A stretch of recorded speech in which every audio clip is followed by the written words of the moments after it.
Hey everyone, Genevieve here to talk to you about our upcoming new moon in the sign of Sagittarius. Now, today is Tuesday and this isn't happening until this coming Sunday, December 1st, early in the morning. It's going to be 1:21 East Coast time, but I'm doing it now. Obviously, we have upcoming holiday. We have Thanksgiving on Thursday and then a busy weekend. We have our last craft event, fair, vendor event of the season at Mespilian River Brewing in Milford, Delaware. And that is 12 to 5 on Saturday. We're doing it because it's Small Business Saturday. So we want a chance to catch all the people who want to support small local businesses to come out and shop from us. So it's going to be a little cold. We're not going to be outside in the elements, but inside the brewery is warm. There's lots of games. There is, of course, tasty adult beverages in the form of beer, slushies, and canned cocktails. Also, non-alcoholic beverages available as well. We will have a hot dog cart. We're going to have some really great vendors that most of which have been with us through this entire season. So I want to, I thanked you on publicly on Facebook, but I want to thank you in my video as well for showing up week in and week out, most of you, for really hanging in there. And, I really appreciate you all. I'm going to continue to support you and promote you. And I hope to see you again vending with me next year. I will not be running it next year, that I'm handing the reins back over to Mespilian, but I still will be very much a part of it when they occur. And of course, you can always contact me through my email, through my business group, which is essentially Genevieve. So let's get into the reading and then we'll get more into the dates and the products and all that stuff. So for the Sag New Moon, the oil blend I created many years ago, and it still, works for this time of the year, for this Sagittarius season, is called Travel Lightly. Why? Well, of course, it's a holiday week, right? So so many people are traveling, whether it is planes, trains, automobiles, boats, to visit and be with their loved ones, to celebrate, to give thanks for all of the blessings that we have, also to remember those who are no longer with us, to share in this special occasion. And also, of course, eat some really great food, home-cooked food. Who's cooking? Raise your hand. I am. So this new moon is going to be Sunday at the end of the weekend, after eating, after shopping, after spending time with our families. And so this is going to be a perfect reset into wrapping up our calendar year before the solar new year. So Sagittarius season is, of course, Sag energy is, it's fire sign. So it's ruled by Jupiter. It's all about go, go, go. It's about getting things done. It's looking over the horizon to see what's coming next.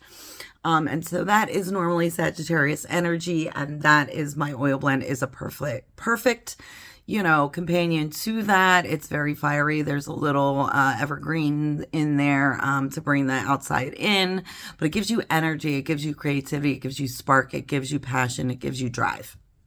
So let's get into the chart now. So I do want to talk about, with the new moon, of course, is always a time for, kind of putting, closing the chapter on the last season, which was Scorpio season, and then moving into our goals to what we want to accomplish for, and in this case, to wrap up the end of the year. So this is a good time for goal setting, for crossing things off the list of what you've already accomplished, and that's done. We're going to put that aside. We're going to focus on what is coming forward and get that push from Sagittarius to get it done before the end of the calendar year, the end of 2024. Now, as you know, in astrology, that is not the end of the lunar calendar. That is not the end of the wheel. That is actually Capricorn, but we will get into that in Capricorn season.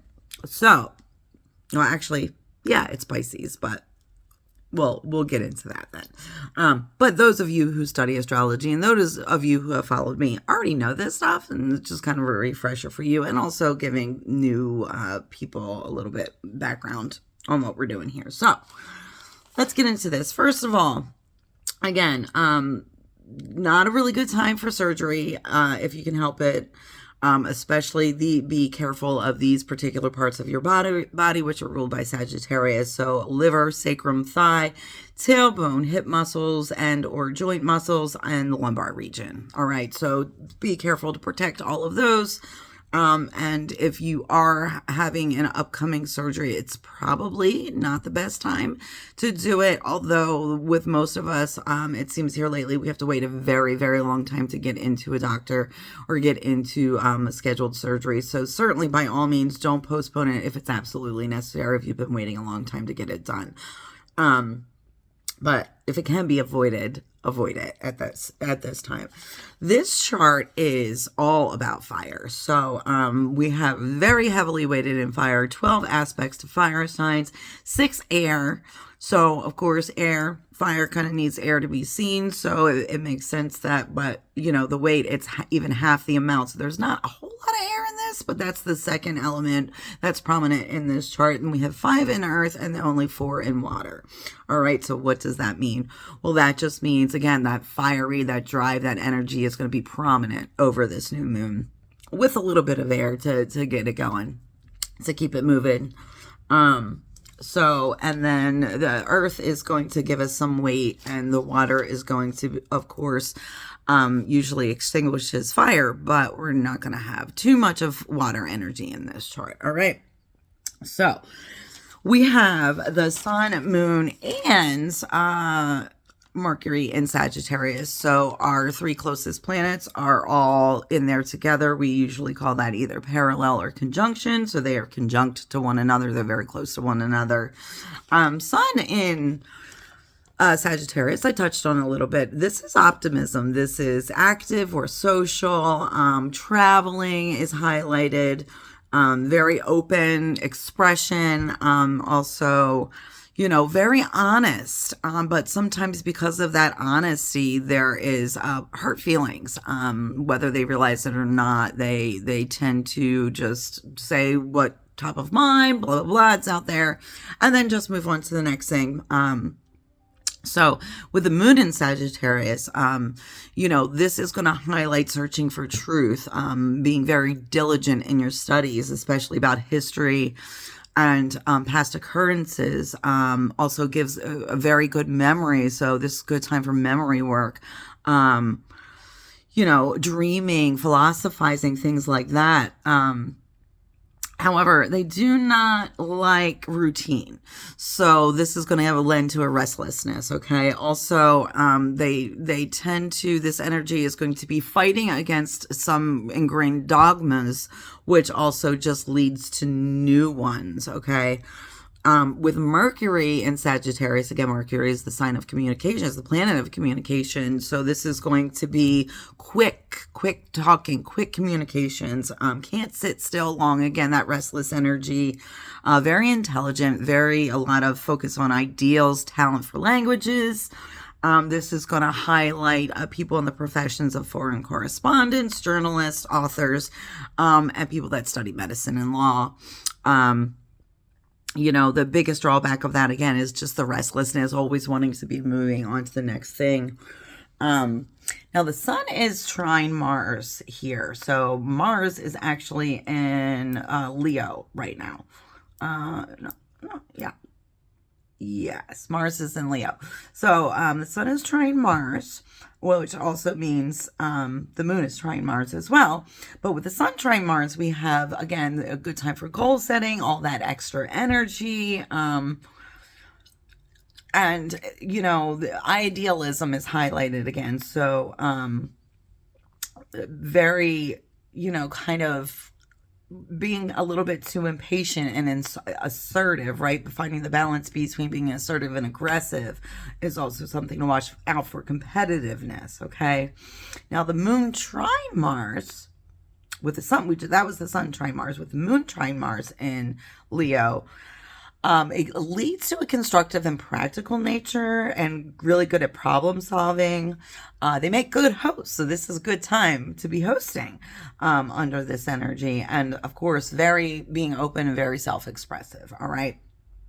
However, We have the Sun, Moon, and Mercury. Again, they are all there together. They are opposite Jupiter. So Jupiter is the sign that is Sagittarius. So what happens when the Sun and the Moon and Mercury, which are in Sagittarius, which is now opposite Jupiter, which is in Pisces? Well, it does still lend to the idealism, making great sacrifices. However, it does lead to being overly optimistic, okay, and getting themselves involved in sketchy groups, and dislike of commitment, okay? So watch out for that tendency, getting involved in kind of groups that might be less than above board. With the moon, this is increasing. The moon is opposite Jupiter. This is increasing the need for creature comfort. Well, we're going to be in our creature comforts in our home with our loved ones. Okay. It lends to an introverted religious nature. Okay. So not so very vocal about it.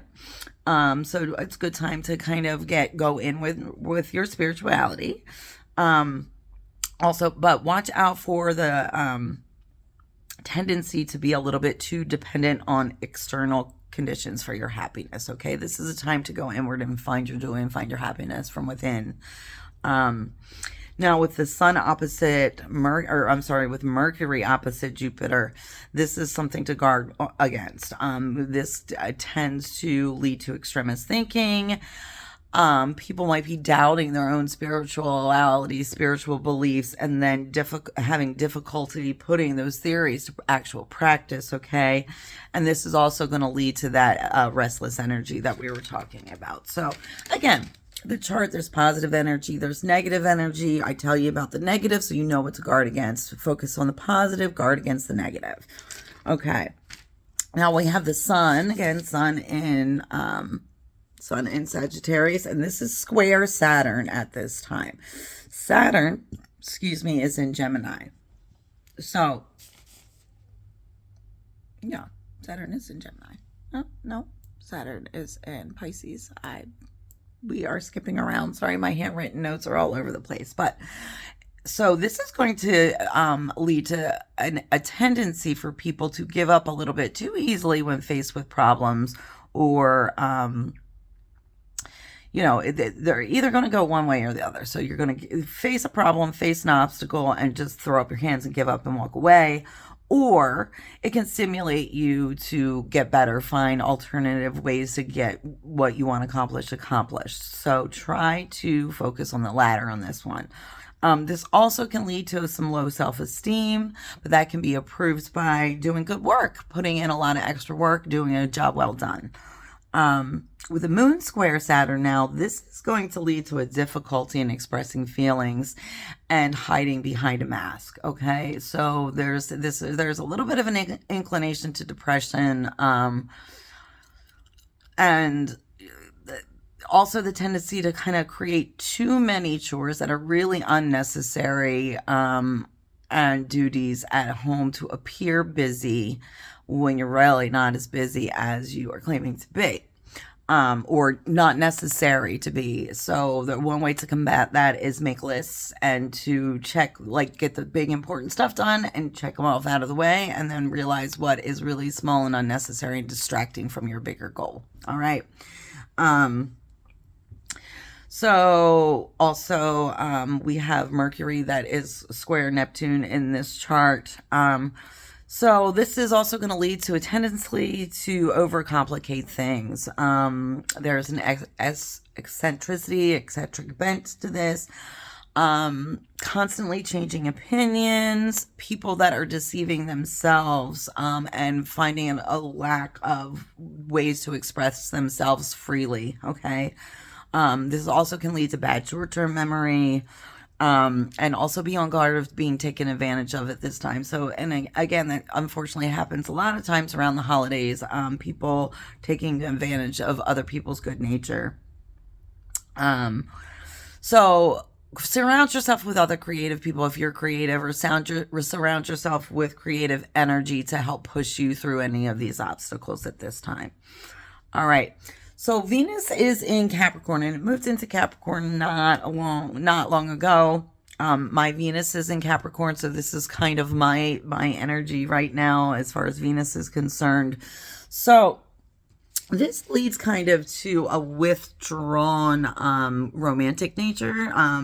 Has difficulty expressing feelings, romantic feelings in public.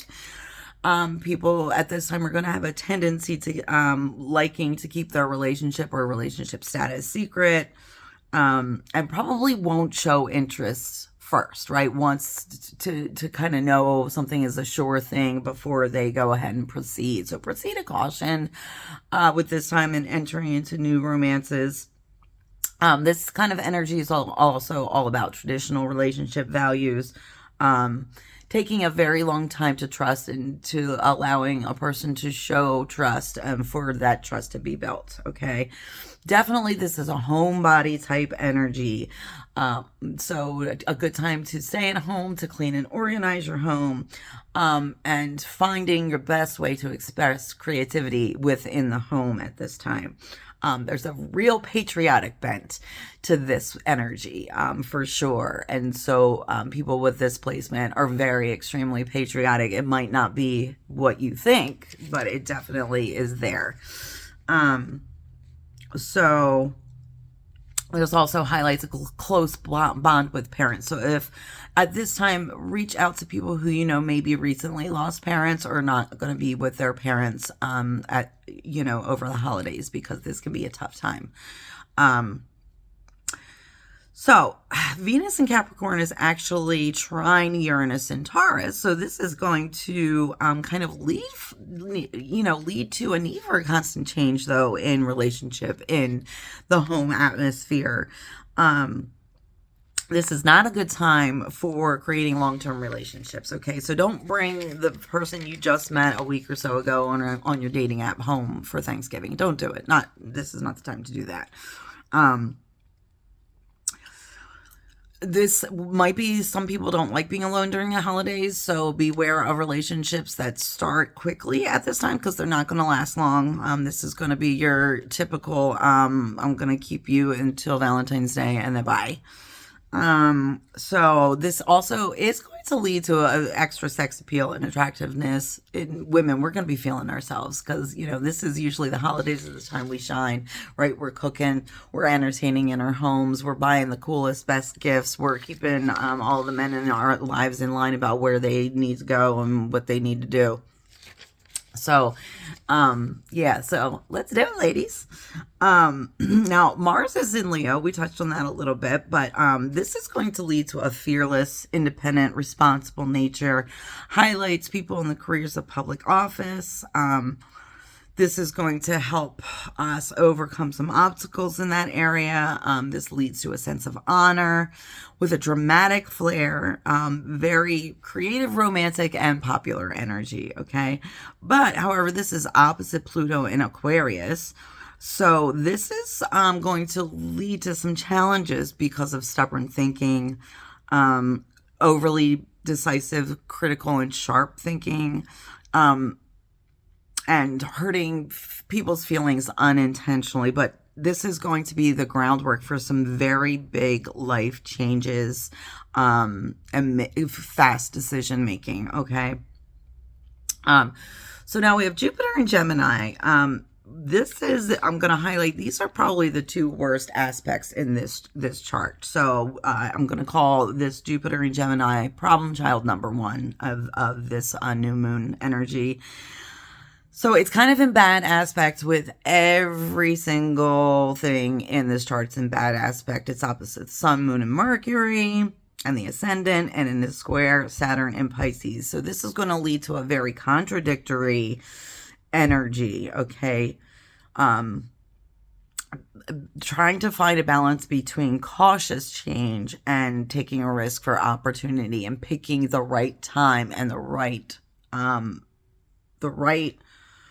risk and making a decision, okay? This is going to be the biggest challenge here. And problem child number two is Saturn and Pisces.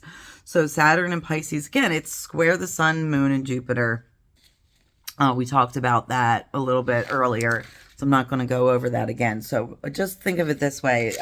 Really, the Jupiter energy normally is great this time of year. It's going to lead to some confusion, indecisiveness, problem child. And then also, again, Saturn is being problem child number 2. It doesn't like being in Pisces. And it's making all these nasty little squares. But I've given you some tools and some ways to cope with that. So now, again, these outer planets are more generational, longer lasting influences. They definitely have an influence. Uranus is in Taurus, been there for a while. Again, this is sudden change. Uranus likes to shake things up. So sudden changes, especially highlighting finances and property. It is trine Venus, which is in Capricorn, which we highlighted a little bit. It is sextile Neptune in Pisces, which is going to lend to that creativity and originality. It is trine Pluto in Aquarius, which is, again, we talked about this before because Pluto recently moved into Aquarius, where it's going to be now for the next 20 or so years. So get used to it. This is inner duty to change whether your surroundings, make a personal transformation. This is going to lead to very strong personalities with genius ideas for the betterment of society as a whole. Change is sometimes quick and disruptive, and change is not always accepted by people. Change is not always welcome to people, but it happens whether we want it to, whether we're ready for it or not. So get ready for it. Pluto. Neptune in Pisces, idealistic, religious. It's in its own sign, so it's in its element. It's happy there. But it's square Mercury and Uranus. It's trine Pluto and Aquarius. Trine Pluto and Aquarius, again, we're working for long-lasting peace and peacemaking attitudes, transformative actions on a global scale. Pluto and Aquarius. This is Pluto and Aquarius. Look, this is about freedom, about independence, eccentricity, being free to express your little wacky, zany side, inventiveness. But also that recognizing that we allow ourselves, we want our own personal freedom, that everyone can and does have the equal right to that, okay? Everyone. So your freedom should not infringe on somebody else's and vice versa. So this is going to lead to reforms and changes. And again, which can and will be very disruptive. And Pluto right now, again, is opposite Mars. It's trine Uranus, and it is sextile Neptune. The only other things I want to talk about, they've been there for a while, but just a little bit of a reminder, Lilith is still in Libra, so this can lead to some fanaticism, false spiritual leaders. Again, we've been seeing that over the last year or so, and there's more and more popping up. But also, you know, they are kind of good counselors, so they're easy to talk to, which gives them credence and gives them power and credibility, and so watch out for people like that. Chiron is still in Aries, so this is pain and loss. This is trying to heal wounds, pain and loss when it comes to endeavors, learning how to overcome,